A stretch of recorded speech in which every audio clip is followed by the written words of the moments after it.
જય જવાન જય કિસાન। હું એક ખેડૂત પુત્ર જે આજે આદિવાસી ભાઈઓ જે સંગઠન કરે છે એને આપણે અભિનંદન આપીએ છીએ, બિરદાવીએ છીએ। પણ આજે એ જે માંગણી કરે છે 30% ભાગ દેવો, 1000 રૂપિયા દાડી દેવી, જે દાડી હાલતી હોય એ દાડી દેવામાં આવી છે મજૂરોને। 30% ભાગ કાંઈ વાંધો નહીં, અમે તમને 30% ભાગ દઈશું, પણ અમે ખેડૂત આગેવાનો એવો નિર્ણય કરીશું કે તમે અમારી વાડી 30% ભાગે વાવવા રાખી, કાંઈ વાંધો નહીં, પણ મિત્રો 1 રૂપિયો ઉપાડ દેવામાં નહીં આવે। તમારે કોઈ હાજા માંદું થાય, બીમાર પડે, ખાવા પીવાનો 1 પણ રૂપિયો દેવામાં નહીં આવે ઉપાડ નામે।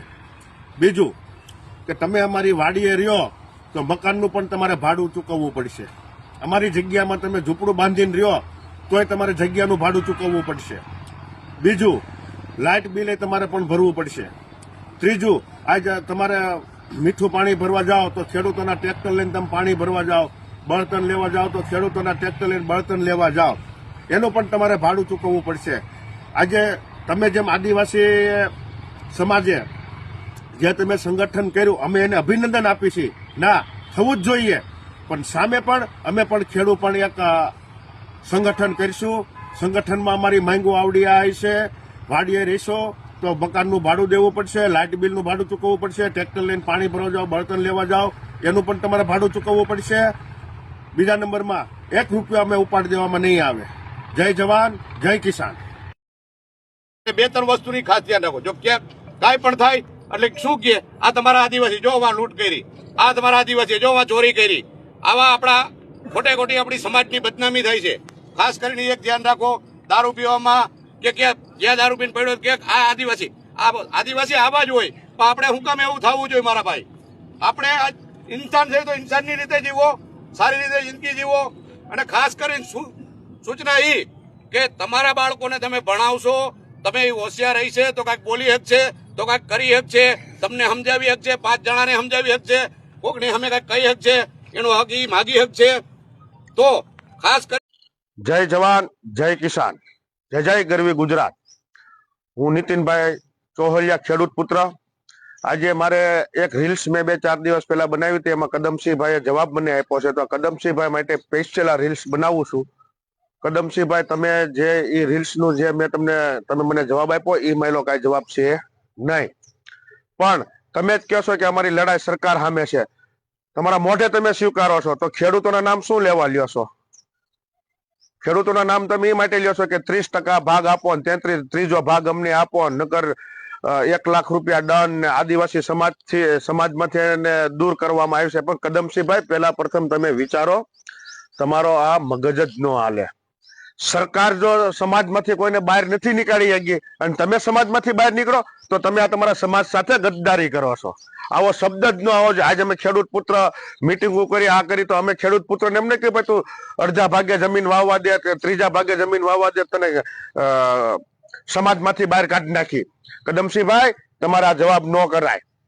તમને ખાસ આ વિડીયો તમારા માટે બનાવું છું કદમસિંહભાઈ। તમે આંદોલન કરો એનો અમને કોઈ વાંધો નથી, અમે તમને અભિનંદન આપી છીએ, બિરદાવી છીએ, પણ તમારે આ જવાબ તમારા સમાજને દેવો પડે। આજ નહીં તો કાલે તમારા સમાજને દેવો પડે।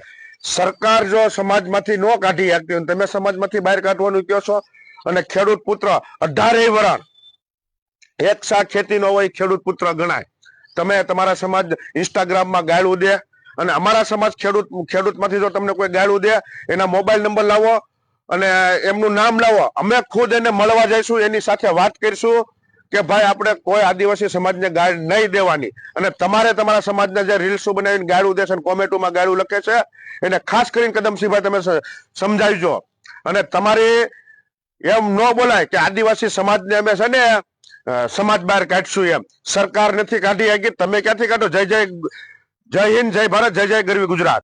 ખરેખર જો એનામાં નૈતિકતા, ઈમાનદારી હોય તો જયારે સરકારે એને દીધા પૈસા, તો એમાંથી આપણે ચોથો ભાગ હતો તો ચોથો ભાગ ને દેવા તો પડે ને, એટલે 2000 રૂપિયા જ આપણે દેવા પડે, પણ એને ભાગદાર આપણે થઈ ભાઈ, તો એને દેવા પડે। તો ઈ તો એને દીધા નથી ને હવે સોશિયલ મીડિયામાં એમ ઈમાનદારીની વાત કરે કે આ લોકો આવું કરે છે ને તેવું કરે છે ને અમારી વાંહે કાંઈ વળતું નથી. એટલે તમારી વાંહે નથી વળતું. જ્યારે આ તકલીફ પડી કે આ વરસાદ જાજો પડી ગયો ને આ બધી તકલીફ પડી તો તમને સરકારે જે દીધું છે તો તમે એમાં ઈમાનદારી રાખી અને તમે કેમ 25% ભાગ આપણે નથી દીધો ભાઈ? દેવો જોઈએ ને. ઈ લેવા માટે ઈ એનો ભાગ લેવા માટે ઈ આંદોલન કરી અને મામલતદાર કચેરીમાં ઈ આવેદનો દઈ શકે તો આપણે કેમ ન દઈ શકીએ ભાઈ? આપણે કે કોઈની ડર છે? એના ઈ જે લડાઈ કરી છે ને ઈ એના હક માટે એને લડાઈ કરી છે, બરોબર. આ આપણા હક માટેની લડાઈ છે ભાઈ, કેમ ન લડીએ? બરોબર. આપણા માલિક આપણે કે નહીં જવાનું તો જવાનું ભાઈ. આપણે હક માટે તમે નહીં જાવ તો કોણ જાય છે?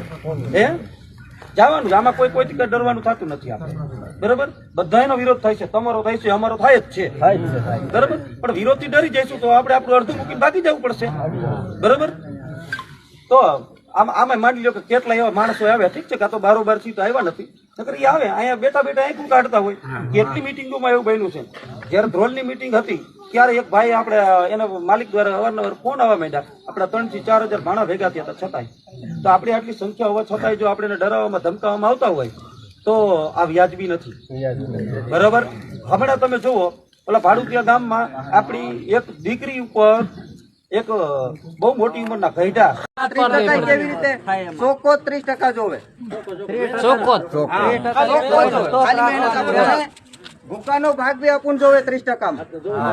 ભૂકાનો ભાગ ન્યા લીધે તો કીધેવાનું સેટ અમુક કપાવીને છૂટા સમૂહ ખાટે ઉખાડ લીધો ને દળાવીને વેચવો હોય તો વેચી નાખજો. અને હમણાં જો આવી રીતનું છે, હમણાં બધાને કોઈને અડધાને ખબર ને અડધાને ખબર નહીં મળે. જો સરકાર તરફથી સહાયતા આવે છે, આપણ કઈના નાલી રહ્યા સહાયતા ખેતરમાં મહેનત કોણ કરી રહ્યો? મહેનત આપું કરે તો આપણ જડવું જોઈએ કે નહીં જડવું જોઈએ? એટલે આપું મીટિંગ કરી રહ્યા. તો આ મીટિંગ કરી રહ્યા એની ઘેર બીજા મીટિંગ કરવાની આપણે તો કરવાની. આ આપું ભલે ગામમાં બી કરી રહ્યા ને તાલુકામાં બી કરી રહ્યા, પણ આપણે ઘેરું ગણી જાય ને એમપી માં બી જાય કરીને છે ને તાલુકા જિલ્લામાં બધે આપણે મીટિંગ જ પાછી કરવાની થાય. પાણી પડે ને એમની થાય જાવ જો ખાતરી જોડગીને ચાલુ ભાઈ આપું જાહેરા ગુજરાત હર વરે કરી એવી રીતનું આવું કરવાની જરૂર નહીં મળે. આપું 30-35 વર્ષ થવા આવી ગયા, ગુલામી ઘણી કરી લીધી.